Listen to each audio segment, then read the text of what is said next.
Alrighty, welcome back everyone. We just talked about my best bets for the upcoming weekend. Had a very good week last week, so let's see if we can keep this thing rolling and get a little bit more over 500. But let's get into this little weekend wrap up because there's a couple of things that have happened throughout this week, and there's a number of injury updates that I want to get on y'all's radar because these are some huge games and don't want y'all going in blind by any means. But let's start with the NCAA.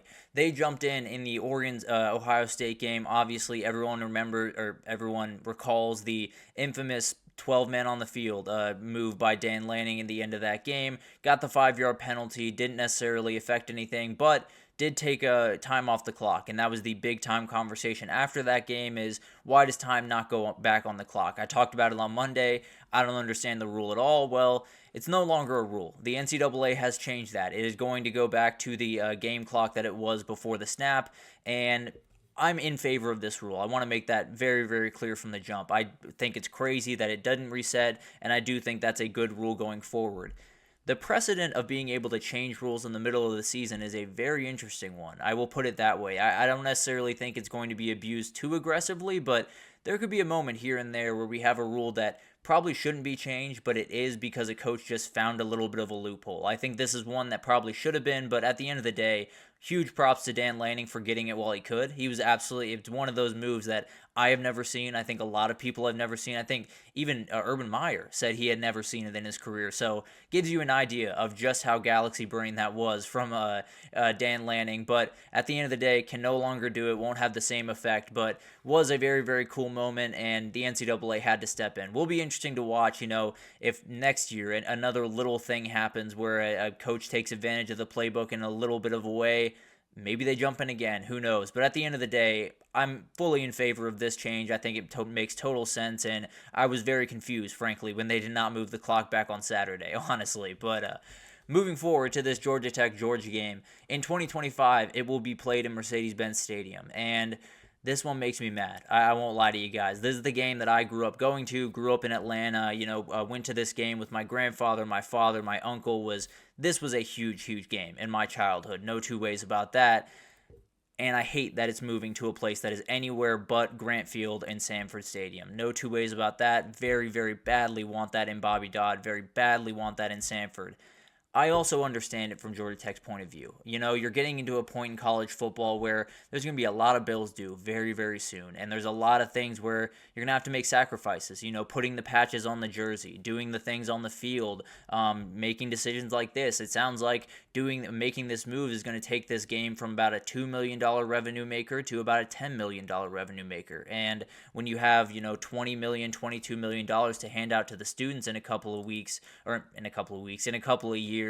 you're going to have to deal with that. So I tend to believe this is going to happen kind of around the country. I wouldn't necessarily be all that surprised if one of the South Carolina Clemson games was moved to Charlotte, or one of the South Carolina places, but I don't think it's all that crazy that we see a couple other of these games go to neutral sites, probably just for a year, if I had to imagine. I don't think this is going to be a long-term thing. I think people are just worried about that onset of having to pay $22 million, having to pay all of the different things that are coming up, that they're just looking for revenue. And Jay Batt, the athletic director for Georgia Tech, is a very good fundraiser. That is what he did incredibly well at Alabama, and he's doing it really well at Georgia Tech. So it's not a decision I love in terms of, the tradition of college football. It is a decision I fully understand. And it's one of those that I can't necessarily be overly mad at, but I just hope it doesn't continue. I hope they aren't playing this game in Atlanta, and every time they're playing Benz, because then I'll have a big problem in a hurry. But as of right now, I understand the decision. It's upsetting, but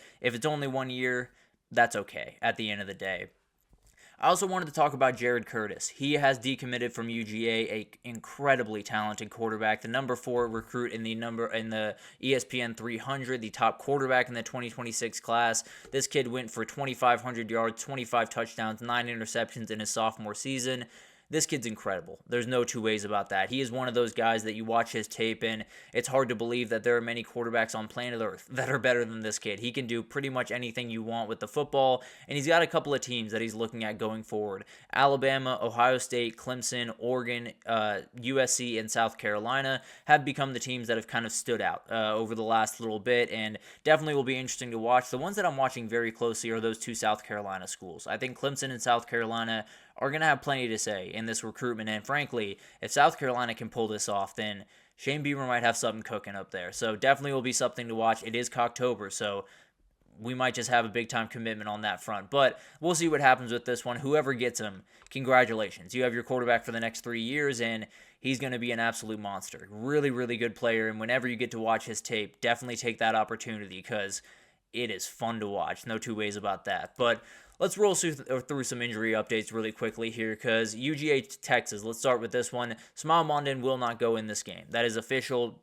set in stone, definitely a huge loss for Georgia, but they've missed him the last couple of weeks. So whatever you've seen the last couple of weeks from the Georgia defense, that's the unit you're going to see on Saturday. Probably not the same play, but you're going to see that unit on Saturday. And then Branson Robinson also will not go in this game. A big loss just to a running back room that needs as many bodies as it can right now. Don't necessarily have all of the depth that they usually have there, so definitely something to watch. And then on the Texas side, the big news is Isaiah Bond has been elevated to probable for this game. He will be out there on the field. I feel pretty confident in that. How long he stays out there will be interesting. Does that kind of bother him once he starts going full speed, or is he ready to roll? No issues on that front at all, and he just continues on his merry way. But definitely will be fun to watch in that game, and one of those things that if Isaiah Bond goes down, that's a big change to that Texas offense in a hurry. And then moving forward to Alabama, Tennessee. For the Alabama side, Kendrick Law, Kobe Prentice, looks like they're going to they could be out on Saturday. A very, very dangerous thing because they don't necessarily have a ton of weapons at their supply. They do have Jeremy Bernard. They do have Ryan Williams. I think Emmanuel Henderson becomes a hugely important player in this game for Alabama. So whether Kendrick Law and Kobe Prentice are out there, I don't know. I tend to lean that they're not going to be out there, but it's going to be really interesting to watch how Alabama adapts to this because they're not necessarily, loaded at wide receiver. I don't know why I lost my words there. They're not necessarily loaded at wide receiver the same way they have been in the past. So got to be careful there, and those two losses could be a huge thing in this game. And then the huge news around Tennessee, Keenan Peely is not going to play in this game. He will be out for the season. Absolutely hate it for him, the leading tackler on Tennessee. He is also the green dot communicator. So whoever that is on Saturday, I tend to believe it's going to be Arian Carter, but definitely will be on the lookout for that. Whoever it is, you got a lot on your shoulders, and it's going to be very, very interesting to see how that develops throughout this game, and maybe it's the difference in it because they need that guy in the center of the defense, so whoever's stepping in has to be huge on Saturday. Moving over to LSU, Arkansas, Taylon Green will be out there in this one. Feels pretty good about that. I don't think he's going to be 100%. That's kind of the worry that you do have.